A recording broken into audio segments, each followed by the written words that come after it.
In this video, I'm going to show you how to install the inside corner of a drip head flashing in such a way that you don't have leaks and your roof looks nice and sharp. When we say inside corner, what I mean is this 90-degree angle here. This is the inside corner, whereas we refer to this corner as an outside corner. When cutting an inside corner, you have a few other things to take into consideration other than an outside corner. If you want to see how we install the outside corners, you can watch my video. It should be in the link below. Now, the first thing we want to do is mark out our flashing to where we want to cut it. Of course, this can be done in different ways, depending on if you're on a roof or whatnot, but for right now, we're just going to be marking a location here. If you're new to roofing, I recommend using a square to get nice, clean, and even lines. If you've been doing this for years, you can literally just eyeball it and get it done probably cleaner than me. So I've got the line above as well as the line right here on my kick. I'm gonna be cutting those. We want to give this a small snip right here. What this is gonna do, it's gonna allow that kick to properly bend. It's gonna give us a nice, clean, straight bend.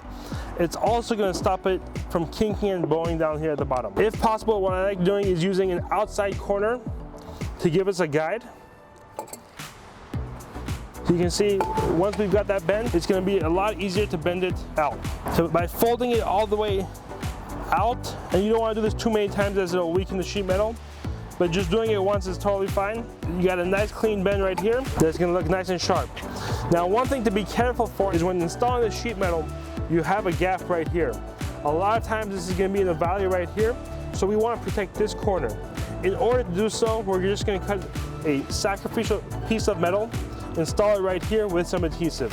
So I'm using a piece of step flashing, and you can just literally use any piece of scrap metal, and definitely doesn't have to be this large.